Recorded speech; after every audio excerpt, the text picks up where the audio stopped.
Why, hello, and welcome to Scary Story Friday with your host, Glenn Clay.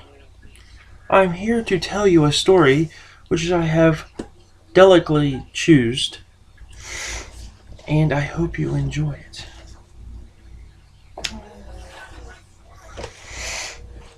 The title of this scary story is called The New Freakshow. The autumn air had settled in over the small town, which ushered in the annual carnival held just outside of town. It was set up in less than a day and opened by that night.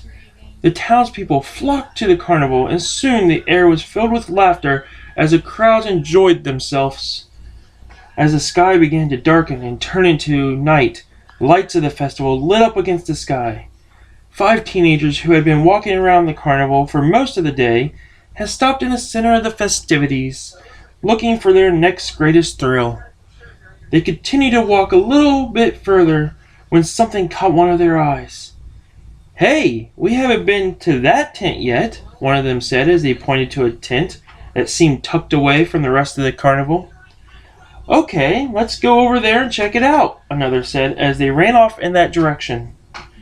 They approached the tent, and sitting out by the entrance was a small booth lit up by a single light.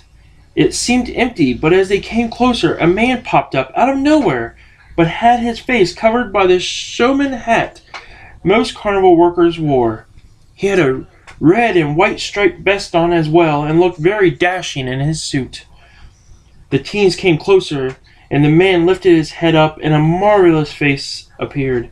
His eyes were deep blue, and a grin that would light up a room, but there was something under that smile, something not quite right. Come on, come all, and enter the freak show," the man screamed out with enthusiasm. They each paid the man the proper amount to enter, and they all entered together. The tent was pitch black, and they could not see a thing in front of them. Just as their eyes were beginning to focus in the dark, a light switched on, and at the other end of the tent, as if a domino effect, a row of lights lit up a long hallway in front of the teens. They all gasped and jumped back when they saw a figure walking down the hall towards them.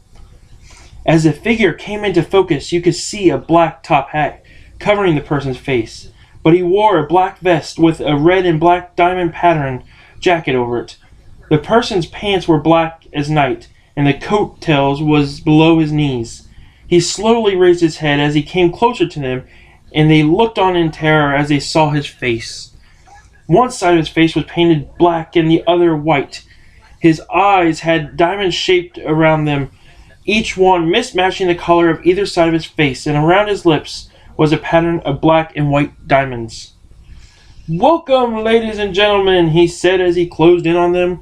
"Welcome to the Freak Show." The switch was thrown, and the hall was transformed into a museum of showcase of sorts. There were 4 glass cases equally placed on either side of the hall.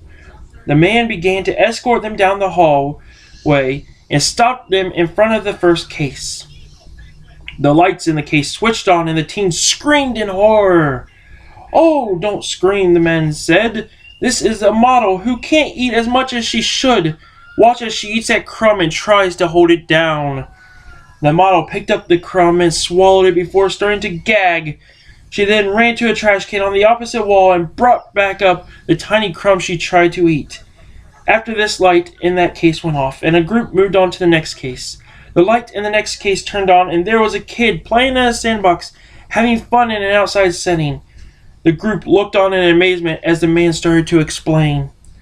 "This is such a strange kid, for he loves to play outside," the man said, taking a step closer. "But be careful, he might try to interact with you."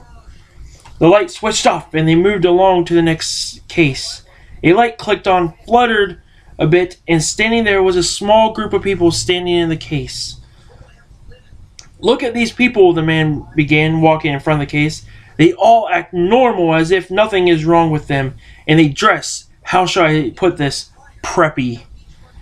The group gasped and pulled back in shock. The showmaster laughed a little under his breath and turned to switch off and began walking to the last case in the tent. As they assembled around it, the man's hand hovered over the switch. Now, before I flip this switch, I must warn you, this is the most queer thing I have ever seen. If you are faint of heart, I beg you to leave now while you still can." They each looked at each other and shrugged their shoulders. The man then smiled under his top hat and then hit the switch. The teenagers all reacted differently. Most were terrified, others screamed, and one of them fainted. "Yes, as I told you, it is so queer," the man began, looking back over his shoulder. "This man and woman say they are madly in love with each other, and they want to get married." On the saying of that, another teen threw up a bit in the corner. The light was turned off. They were free to go. They walked, and one was dragged out of the back of the tent, and they headed back to the carnival.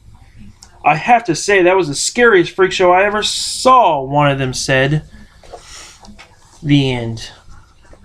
I hope you enjoyed this scary story Friday Tell, the new Freak Show. I am hoping to bring you a new scary story every Friday, so keep checking back on my YouTube channel for updates. Goodbye.